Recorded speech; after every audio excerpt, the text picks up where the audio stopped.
ಓಂ ನಮಃ ಶಿವಾಯ. ಓಂ ಶ್ರೀ ಗುರು ಬಸವಲಿಂಗಾಯ ನಮಃ. ಶ್ರೀ ಬಸವ ಟಿವಿಯ ಸಮಸ್ತ ವೀಕ್ಷಕರಿಗೂ ಈ ನಿಮ್ಮ ಸಹೋದರ ಡಾಕ್ಟರ್ ಚಿಕ್ಕ ಹೆಜ್ಜಾಜಿ ಮಹದೇವ್ ಮಾಡುವ ಶರಣಾರ್ಥಿಗಳು. ಎಲ್ಲ ಪ್ರೀತಿಯ ಬಂಧುಗಳೇ, ತಮ್ಮೆಲ್ಲರಿಗೂ ಗೊತ್ತಿರುವಂತೆ ಶ್ರೀ ಬಸವ ವಾಹಿನಿಯ ಬಹಳ ಯಶಸ್ವಿಯಾಗಿರ್ತಕ್ಕಂಥ ಕಾರ್ಯಕ್ರಮ ನೇರ ನುಡಿ ದಿವ್ಯ ಉತ್ತರ. ಈ ಕಾರ್ಯಕ್ರಮವನ್ನು ಹಲವಾರು ಸಂಚಿಕೆಗಳು ಪ್ರಸಾರ ಆಗಿದ್ದಾವೆ. ತಾವೆಲ್ಲ ನೋಡ್ತಾ ಬರ್ತಿದ್ದೀರಿ, ಪ್ರೋತ್ಸಾಹಿಸ್ತಿದ್ದೀರಿ, ಈ ಕಾರ್ಯಕ್ರಮವನ್ನು ಬಹಳ ಮೆಚ್ಚಿಕೊಂಡಿದ್ದೀರಿ. ಈ ಒಂದು ಕಾರ್ಯಕ್ರಮದಲ್ಲಿ ನೇರ ನುಡಿ ದಿವ್ಯ ಉತ್ತರಗಳನ್ನು ಕೊಡಲಿಕ್ಕೆ ನಮ್ಮ ಜೊತೆ ಇದ್ದಾರೆ ಶ್ರೀ ಬಸವ ಟಿವಿಯ ನಿರ್ದೇಶಕರಾಗಿರ್ತಕ್ಕಂಥ ಸಹೋದರ ಶರಣ ಇ ಕೃಷ್ಣಪ್ಪನವರು. ಅವರನ್ನು ತಮ್ಮೆಲ್ಲರ ಪರವಾಗಿ ನಾನು ಪ್ರೀತಿಯಿಂದ ಈ ಒಂದು ಕಾರ್ಯಕ್ರಮಕ್ಕೆ ಸ್ವಾಗತವನ್ನು ಬಯಸ್ತೇನೆ. ಶರಣಾರ್ಥಿ ಸರ್. ಈಗ ನಮ್ಮ ದೇಶದಲ್ಲಿ ಬಹಳ ದೊಡ್ಡ ಚರ್ಚಿತವಾಗಿರ್ತಕ್ಕಂಥ ವಿಚಾರ ಅಂದರೆ ಧರ್ಮದ ಹೆಸರಲ್ಲಿ ಕಾದಾಟ, ಕೂಗಾಟ, ಹೊಡೆದಾಟ, ಬಡಿದಾಟ ಅಥವಾ ಧರ್ಮದ ಒಂದು ಏನೋ ಒತ್ತಾಯಪೂರ್ವಕವಾಗಿ ಅವರು ಮತಾಂತರ ಮಾಡತಕ್ಕಂಥದ್ದು, ಇದೆಲ್ಲ ನಾವು ಕೇಳ್ತಾ ಇದ್ದೇವೆ. ಈಗ ಬಸವಾದಿ ಶರಣರ ದೃಷ್ಟಿಯಲ್ಲಿ ನಿಜವಾದ ಧರ್ಮ ಅಂದರೆ ಯಾವುದು? ಬಸವಾದಿ ಶರಣರು ಒಂದು ಹೇಳ್ತಾರೆ, ನೀನು ಧರ್ಮ ಪಾಲನೆ ಆದ್ರೂ ಮಾಡು ಅಥವಾ ಮಾನವ ಸೇವೆಯನ್ನಾದರೂ ಮಾಡು, ತಪಸ್ಸನ್ನಾದರೂ ಮಾಡು, ದೇವರನ್ನ ತಿಳ್ಕೊಳ್ಳೋದಕ್ಕೆ ಯಜ್ಞ ಯಾಗಾದಿಗಳನ್ನ ಮಾಡಿ ಏನಾದರೂ ಮಾಡು, ನೀನು ಮೊದಲು ಮಾನವ ಪ್ರೀತಿ ಮಾಡಿ ನೀನೊಬ್ಬ ಮೊದಲು ಮಾನವನಾಗು ಅಂತಾರೆ. ನಿಜ. ಮೊದಲು ಮಾನವನನ್ನ ಪ್ರೀತಿಸುವುದೇ ಧರ್ಮ. ನಾವು ಮಾನವ ಪ್ರೀತಿಸದೇ ಇದ್ದಾರೆ ಅವನಂತಹ ಕ್ರೂರಿ ಯಾರು ಇಲ್ಲ ಅಂತ ನಮ್ಮ ಶರಣರು ಹೇಳೋದು. ನಿಜ ಸರ್. ನಾನು ಯಾರು? ನಾನೊಬ್ಬ ಮನುಷ್ಯ. ಹೌದು. ಇನ್ನೊಬ್ಬನನ್ನ ನಾನು ಮನುಷ್ಯನಂತೆ ನಾನು ನೋಡ್ಲಿಲ್ಲ ಅಂತಂದ್ರೆ, ಹೌದು, ಅವನನ್ನ ಪ್ರಾಣಿ ಅಂತ ನಡೆಸ್ಕೊಂಡ್ರೆ, ನಾವು ಪ್ರಾಣಿ ಪಕ್ಷಿಗಳಂತೆ ನಾವು ನಡೆಸ್ಕೊಂಡ್ರೆ, ಬಹಳ ಹೀನವಾಗಿ ಕಂಡ್ರೆ, ನಿಜ, ಇದು ಶರಣರು ಬಹಳ ಕಠೋರವಾಗಿ ಹೇಳಿರ್ತಕ್ಕಂಥ ಮಾತು. ನೀನು ಏನಾದ್ರೂ ಆಗಪ್ಪ, ಹೌದು, ನಮ್ಮ ಕುವೆಂಪು ಹೇಳ್ದಂಗೆ ನೀನು ಏನಾದರೂ ಆಗು, ನೀನು ಮೊದಲು ಮಾನವನಾಗು ಅಂತ. ಹೌದು, ಸಿದ್ಧೇ ಪುರಾಣಿಕರು. ಹೌದು, ಮೊದಲು ಮಾನವನಾಗು, ನೀನು ಏನಾದರೂ ಆಗು, ನೀನು ಎಣಿಸಿದಂತಾಗು, ಆದರೆ ನೀನು ಮೊದಲು ಮಾನವನಾಗು, ಮೊದಲು ಮಾನವನಾಗು ಅಂತ ನಾವು ಹೇಳ್ತೀವಲ್ಲ. ಅದಕ್ಕೆ ನಾನೊಂದು ಹೇಳ್ತೀನಿ, ನೀನು ಮೊದಲು ಮಾನವನಾಗಿದ್ದು ಆಗಿರ್ಲಿಲ್ವೋ, ಈಗಲಾದ್ರೂ ಮಾನವನಾಗು.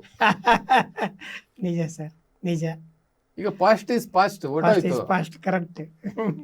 ಮೊದಲು ಮಾನವನಾಗಿದ್ದೋ ಬಿಟ್ಟಿದ್ದೋ, ಹೌದು, ಈಗಲಾದ್ರೂ ಮಾನವನಾಗು. ಹೌದು, ಇನ್ನಾದ್ರೂ ಮಾನವನಾಗು. ಸರ್, ಮಾನವನಾಗ್ಲಿಕ್ಕೆ ದೊಡ್ಡ ಮಾನದಂಡ ಏನ್ ಬೇಕಾಗಿಲ್ಲ ಸರ್. ಪ್ರತಿಯೊಬ್ಬರನ್ನು ಗೌರವದಿಂದ ಪ್ರೀತಿಯಿಂದ ಮಾತಾಡಿಸ್ಬಿಟ್ರೆ ಸಾಕು. ನನಗೆ ಸರಿಸಮಾನ ಅವನು ಕೂಡ ಅನ್ನುವಂತಹ ಅರಿವಿನಲ್ಲಿ ನಿಜ ಬದುಕಿ ಆ ಮಾನವೀಯ ಪ್ರೀತಿಯನ್ನ ತೋರಿಸ್ಬಿಟ್ರೆ ಸಾಕು. ಕರೆಕ್ಟ್. ಪ್ರತಿಯೊಬ್ಬರಿಗೂ ಕೂಡ. ಆದ್ರೆ ನಾವು ಮಾಡ್ತಾ ಇರ್ತಕ್ಕಂಥದ್ದು ಹೇಗೆ ಅಂತಂದ್ರೆ, ನಾನು ಶ್ರೇಷ್ಠ, ಇನ್ನೊಬ್ಬ ಕನಿಷ್ಠ.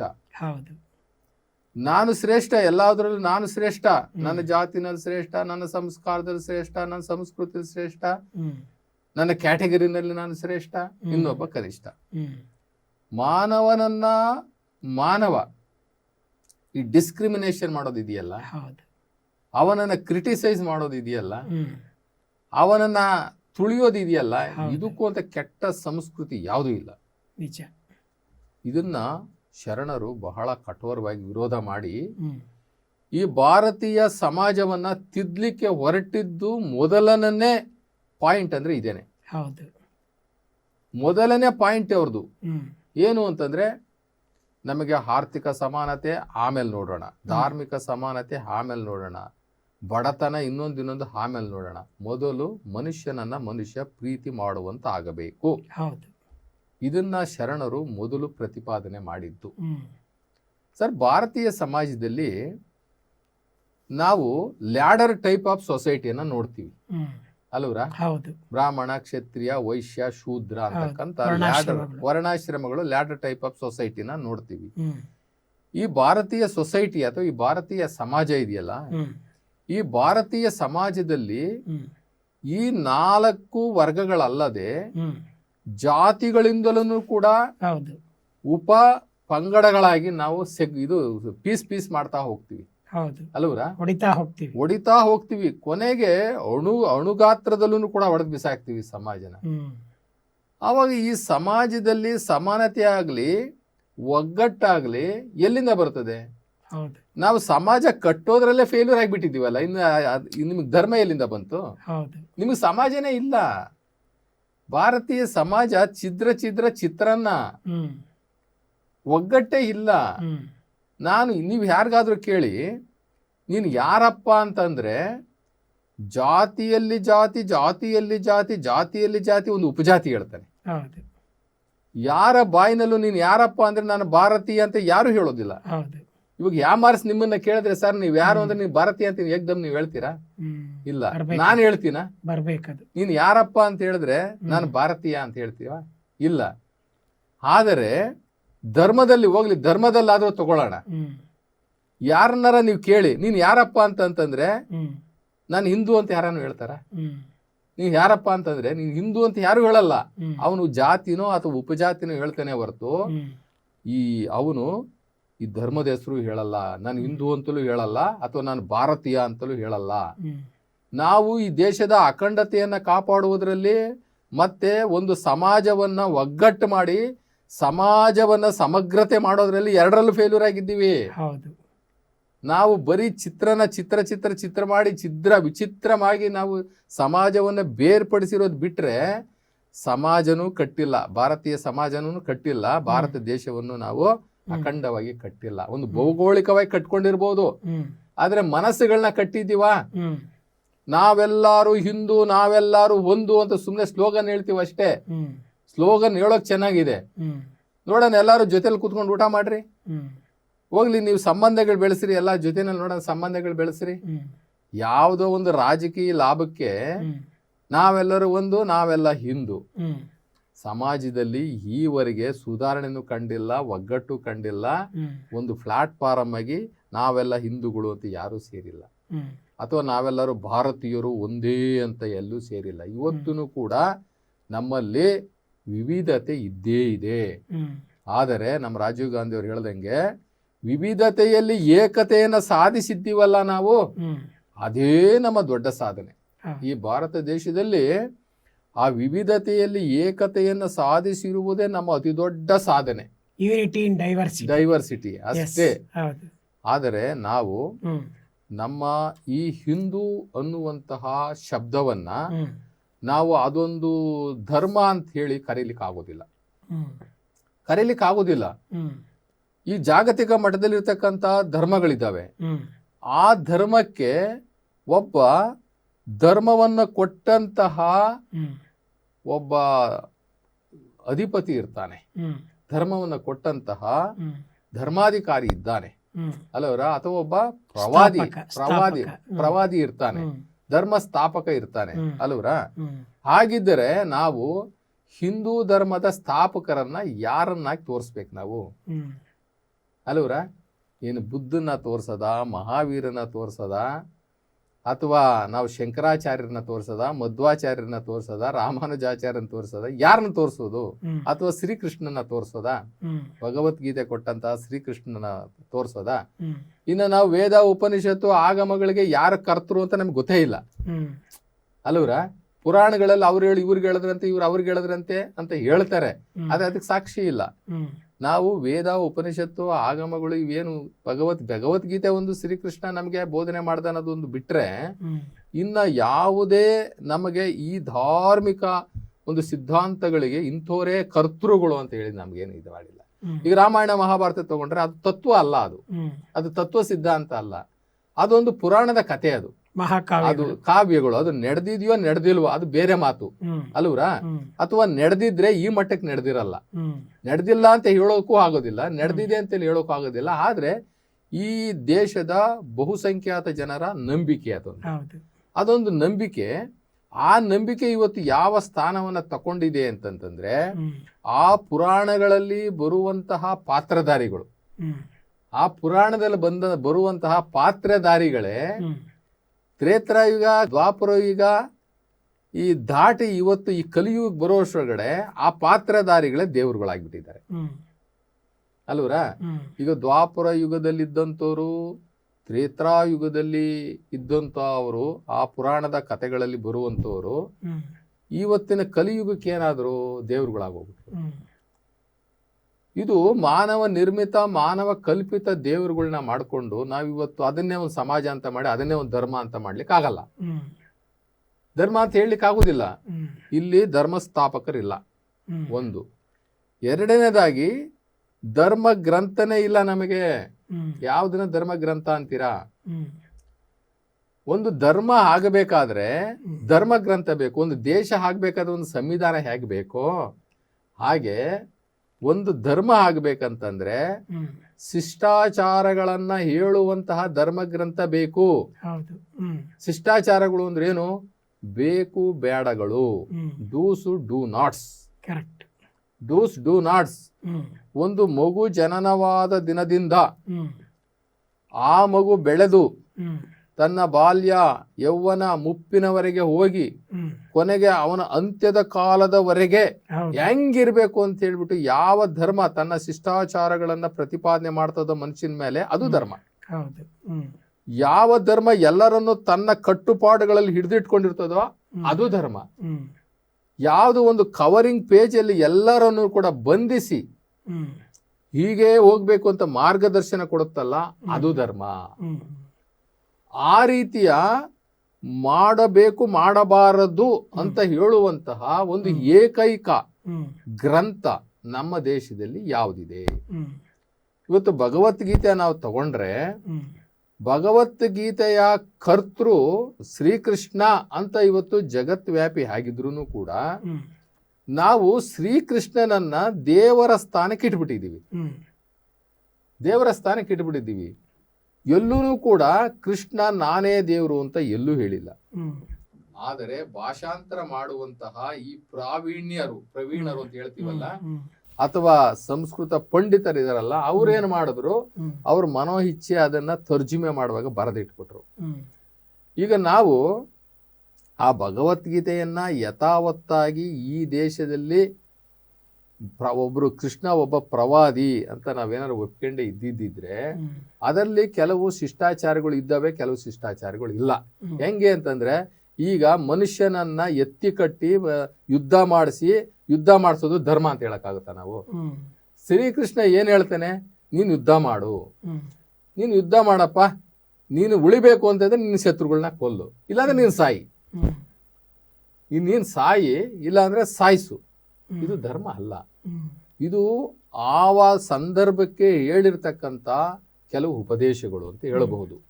ಅಥವಾ ಅದರಲ್ಲಿ ಕೆಲವು ಶಿಷ್ಟಾಚಾರಗಳನ್ನು ಕೂಡ ಸೇರಿಸಿದ್ದಾರೆ, ನಾವು ಇಲ್ಲ ಅಂತ ಹೇಳಿಕ್ ಆಗುದಿಲ್ಲ. ಆತ್ಮ, ಪರಮಾತ್ಮ, ನಿರಾಕಾರ, ನಶ್ವರ ಜಗತ್ತು, ಶಾಶ್ವತವಾದಂತಹ ಒಬ್ಬ ಪರಮಾತ್ಮ ಶಿವ ಇದ್ದಾನೆ ಅನ್ನುವಂಥದ್ದನ್ನೆಲ್ಲ ಹೇಳಿದೆ ಅಲ್ಲಿ, ಒಪ್ಕೊಳ್ಳೋಣ.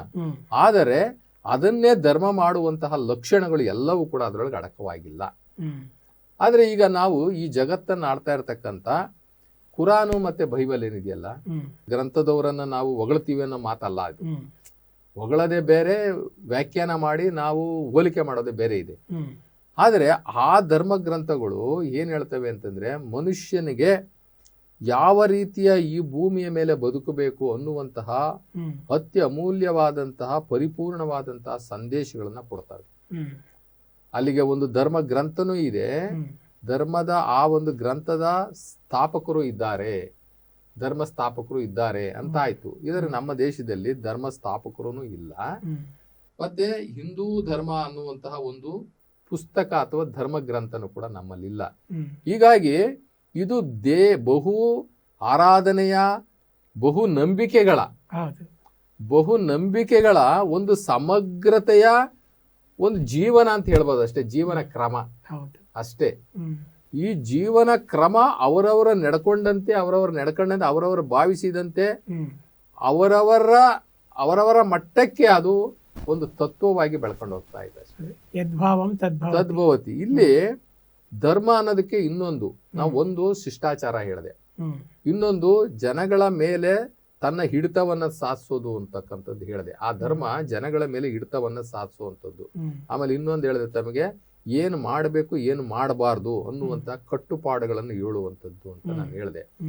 ಎಲ್ಲದಕ್ಕೂ ಅಂತ ಇನ್ನೊಂದು ಮುಖ್ಯವಾದದ್ದು ಅಂತ ಧರ್ಮದ ಲಕ್ಷಣಗಳು ಏಕರೂಪತೆ ಆಚರಣೆಗಳು. ಇದು ಬಹಳ ಮುಖ್ಯವಾದಂತ ವಿಚಾರ. ಒಂದು ಧರ್ಮ ಅಂತಂದ್ರೆ ಏಕರೂಪದ ಆಚರಣೆಗಳನ್ನು ಬೋಧಿಸುವುದೇ ಧರ್ಮ. ಇಲ್ಲಿ ನಮ್ಮಲ್ಲಿ ಎಲ್ಲಿದೆ ಏಕರೂಪತೆ? ಯಾವುದ್ರಲ್ಲಿ ಏಕರೂಪತೆ ಇದೆ ಹೇಳಿ? ನಿಮ್ಮನೆಗೊಂದ್ ದೇವ್ರು, ನಮ್ಮನೆಗೊಂದ್ ದೇವ್ರು. ನಮ್ಮನೆಯಲ್ಲೇನೆ ನಮ್ಮ ಬೀಗರ ಮನೆದೊಂದು ದೇವ್ರು, ನಮ್ಮನೆದೊಂದು ದೇವ್ರು. ನಮ್ಮ ಮಾವನ ಮನೆದೊಂದು ದೇವ್ರು, ನಮ್ಮ ಇನ್ನೊಬ್ಬರ ಮನೆದೊಂದು, ಸಂಬಂಧಿಕರ ಮನೆದೊಂದು ದೇವ್ರು. ಹೀಗೆ ಆಚರಣೆಗಳು ಅಷ್ಟೇ. ನಿಮ್ ಕಡೆ ಆಚರಣೆ ನಮ್ಮ ಹತ್ರ ಇಲ್ಲ ರೀ. ಹೌದಾ? ಹಂಗಾರೆ ನಮ್ಮ ಆಚರಣೆನೇ ಬೇರೆ ಇದೆ, ನಿಮ್ಮ ಆಚರಣೆ ಬೇರೆ ಇದೆ. ಧರ್ಮದ ಮುಖ್ಯವಾದ ಲಕ್ಷಣ ಅಂತಂದ್ರೆ ಏಕರೂಪದ ಆಚರಣೆಗಳು. ಇದಕ್ಕೊಂದು ಒಳ್ಳೆ ಉದಾಹರಣೆ ಕೊಡಬೇಕು ಅಂತಂದ್ರೆ, ಅರಬ್ ದೇಶದಲ್ಲಿ ಒಂದು ಹಳ್ಳಿಯಲ್ಲಿ ಒಬ್ಬ ಮುಸಲ್ಮಾನ ಏನು ನಮಾಜ್ ಮಾಡ್ತಾನೋ ಅಥವಾ ಅವನ ಏನು ಆಚರಣೆಗಳನ್ನ ಮಾಡ್ತಾನೋ ಅದೇ ಆಚರಣೆನ ಭಾರತ ದೇಶದ ಒಂದು ಹಳ್ಳಿಯಲ್ಲೂ ಹೋಗಿ ನೋಡ್ರಿ, ಸೇಮ್ ಸಿಮಿಲಾರಿಟಿ, ಅದೇ ಆಚರಣೆಗಳು. ಇದು ಧರ್ಮದ ಹಿಡಿತ ಮತ್ತೆ ಏಕರೂಪದ ಆಚರಣೆಗಳು. ಬಹುದೇವತೆ ಆಚರಣೆಗಳು, ಬಹು ಅಭಿಪ್ರಾಯದ ಆಚರಣೆಗಳಿದೆಯಲ್ಲ, ಅದು ಯಾವತ್ತೂ ಕೂಡ ನಿಮಗೆ ಸಮಗ್ರತೆಯನ್ನ ತಂದ್ಕೊಡಲ್ಲ, ಏಕತೆಯನ್ನ ತಂದ್ಕೊಡೋದಿಲ್ಲ. ಹೀಗಾಗಿ ನಮ್ಮ ಭಾರತ ದೇಶದಲ್ಲಿ ನಮ್ಮ ಬಸವಾದಿ ಶಿವಶರಣರು ಒಂದು ಕನಸನ್ನ ಕಾಣ್ತಾರೆ. ಯಾವ ಕನಸನ್ನು ಕಾಣ್ತಾರೆ ಅಂತಂದ್ರೆ, ಇವತ್ತು ನಾವೇನು ಸಂವಿಧಾನ ಬರೆದಿದ್ದೀವಲ್ಲ, ಆ ಸಂವಿಧಾನದಲ್ಲಿ ಇರ್ತಕ್ಕಂಥ ಎಲ್ಲ ವಿಚಾರಗಳನ್ನ ನಮ್ಮ ಶರಣರು ಹೇಳ್ಬಿಟ್ಟಿದ್ದಾರೆ. ಶರಣರು ಹೇಳ್ತಾರೆ, ಈ ಭಾರತೀಯ ಸಮಾಜವನ್ನು ಜಾತ್ಯಾತೀತ ಮತ್ತೆ ಸಾರ್ವಭೌಮ ಸಮಕಾಲೀನ ಸರ್ವರಿಗೂ ಸಮಪಾಲು ಕೊಡುವಂತಹ ಸಮಾಜವಾದಿ ಧರ್ಮವನ್ನ ಕಟ್ಟಬೇಕು ಅಂತ ಹೇಳಿದ್ರು. ಇದು ಬಹಳ ಮುಖ್ಯ. ಜಾತ್ಯತೀತ ಮತ್ತು ಈ ಸಮಾಜವಾದಿ ಅನ್ನೋದು ಇದೆಯಲ್ಲ, ಇವೆರಡು ಬಹಳ ಮುಖ್ಯ. ಇವೆರಡರ ತಳೆಹಾದಿ ಮೇಲೆ ಈ ಭಾರತ ಸಮಾಜವನ್ನ ಕಟ್ಟಬೇಕು ಅಂತ ಹೊರಟೋರು ಪ್ರಥಮ ಬಾರಿಗೆ ನಮ್ಮ ಶರಣರು. ಆಮೇಲೆ ಶರಣರು ಹೇಳ್ತಾರೆ, ಒಬ್ಬನೇ ದೇವ, ಅವನು ನಿರಾಕಾರ ಶಿವ. ಇನ್ನ ಉಳಿದಂತಹ ದೇವರುಗಳು ಇವರು ದೇವರುಗಳಲ್ಲ, ಇವು ದೇವತೆಗಳು. ದೇವತೆಗಳು ಹುಟ್ಟಿ ಸಾಯ್ತವೆ, ಆದ್ರೆ ದೇವ ಆ ನಿರಾಕಾರ ಶಿವ ಹುಟ್ಟೋದು ಇಲ್ಲ, ಸಾಯೋದು ಇಲ್ಲ. ಅವನು ಶಾಶ್ವತ, ನಿತ್ಯ, ನಿರಂತರ. ಅವನು ದೇವರು ಅಂತ ಮೇಲೆ ತೋರಿಸಿದ್ರು. ಆದ್ರೆ ನಾವು ಭಾರತೀಯ ಸಮಾಜದಲ್ಲಿ ಇದ್ದಂತಹ ಮಾನವ ರೂಪಿ ದೇವರುಗಳನ್ನ ನಿರಾಕರಣೆ ಮಾಡಿದವರು ನಮ್ಮ ಶರಣರು. ಇವತ್ತೇನು ದೇವರು ಮನುಷ್ಯನ ರೂಪದಲ್ಲಿದ್ದಾನೆ ಅಂತ ಹೇಳಿ ಆ ಮನುಷ್ಯ ರೂಪವನ್ನ ದೇವರಿಗೆ ಕೊಟ್ಟು ಗುಡಿಗಳನ್ನ ಕಟ್ಟಿ ನೈವೇದ್ಯಗಳನ್ನ ಮಾಡಿ ನಾವು ಮಂಗಳಾರತಿಯನ್ನು ಮಾಡಿ ನಾವು ಮುಕ್ತಿ ಪಡ್ಕೊಂಡು ಅಂತ ಹೇಳ್ತಾರಲ್ಲ, ಇದನ್ನ ನಮ್ಮ ಶರಣರು ಒಪ್ಪೇ ಇಲ್ಲ. ನಮ್ಮ ಶರಣರು ಹೇಳ್ತಾರೆ, ಅಯ್ಯೋ ದೇವರಿಗೆ ದೇಹನೇ ಇಲ್ಲಪ್ಪ, ಅವನಿಗೆ ಆಕಾರನೇ ಇಲ್ಲ. ನೀವು ತಿಳ್ಕೊಂಡಂಗೆ ಆ ದೇವರಿಗೆ ಮಾನವ ರೂಪ ಇಲ್ಲ, ಪ್ರಾಣಿಯ ರೂಪ ಇಲ್ಲ, ಪಕ್ಷಿಯ ರೂಪ ಇಲ್ಲ, ಗಿಡ ಮರಗಳ ರೂಪ ಇಲ್ಲ ಅಂತ ಹೇಳಿದ್ರು ಕೂಡ ನಾವಿವತ್ತು ಗಿಡ ಮರದ ರೂಪಗಳಲ್ಲಿ ದೇವರನ್ನ ಪೂಜಿಸ್ತಾ ಇದ್ದೀವಿ, ಪ್ರಾಣಿ ಪಕ್ಷಿಗಳ ರೂಪದಲ್ಲಿ ದೇವರನ್ನ ಪೂಜೆ ಮಾಡ್ತಾ ಇದ್ದೀವಿ, ಅಥವಾ ಕಲ್ಲು ಮಣ್ಣನ್ನು ಕೂಡ ನಾವು ದೇವರಂತ ಪೂಜೆ ಮಾಡ್ತಾ ಇದ್ದೀವಿ. ದೇವರು ಮನುಷ್ಯ ರೂಪದಲ್ಲಿದ್ದಾನೆ ಅಂತ ಹೇಳ್ಬಿಟ್ಟು ಮನುಷ್ಯನಿಗೆ ಮನುಷ್ಯ ರೂಪವನ್ನ ಕೊಟ್ಟು ದೇವರಿಗೆ ನಾವು ಗುಡಿಗಳನ್ನ ಕಟ್ಟಿ ಪೂಜೆ ಮಾಡ್ತಾ ಇದ್ವಿ. ಇದನ್ನೆಲ್ಲ ಅವತ್ತು ಈ ತಾತ್ವಿಕ ನೆಲೆಗಟ್ಟಿನ ಸಿದ್ಧಾಂತದ ಮೇಲೆ ಶರಣರು ಎಲ್ಲವನ್ನು ಹೇಳ್ಬಿಟ್ಟು ಹೋದ್ರು. ದೇವರು ನಿರಾಕಾರ, ಅವನು ಒಬ್ಬನೇ ದೇವರು, ಅವನ ಹೆಸರು ಶಿವ. ಶಿವ ಅಂತಂದ್ರೆ ಪಾರ್ವತಿಪತಿ ಅಲ್ಲ ಅಂತ ಅನ್ನೋದನ್ನು ಒತ್ತಿ ಒತ್ತಿ ಹೇಳಿದ್ದಾರೆ.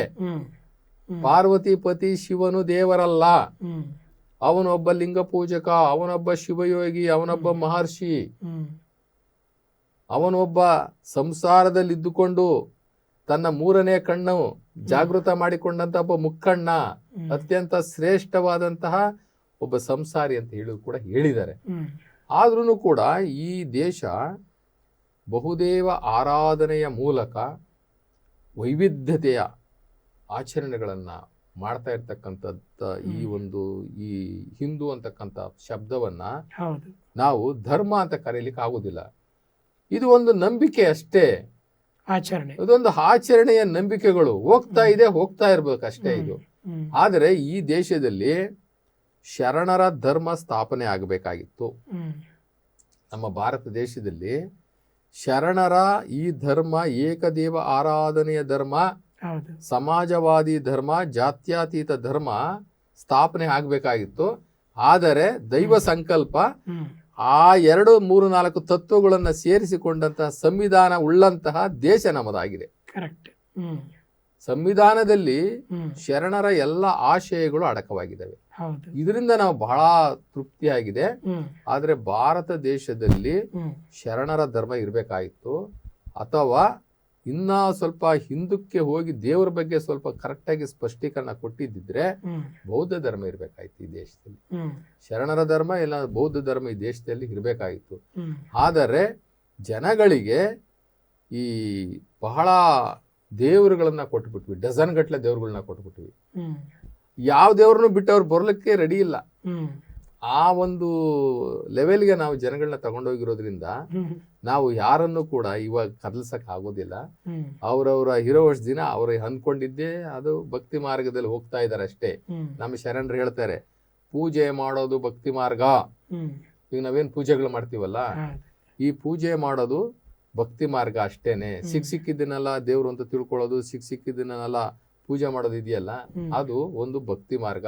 ಆದ್ರೆ ಭಕ್ತಿ ಮಾರ್ಗದಲ್ಲಿ ನಿಮ್ಗೆ ಮುಕ್ತಿ ಸಿಕ್ಕಲ್ಲ. ಅದನ್ನ ದಾಟಿ ನಾವು ಜ್ಞಾನ ಮಾರ್ಗಕ್ಕೆ ಹೋಗ್ಬೇಕು.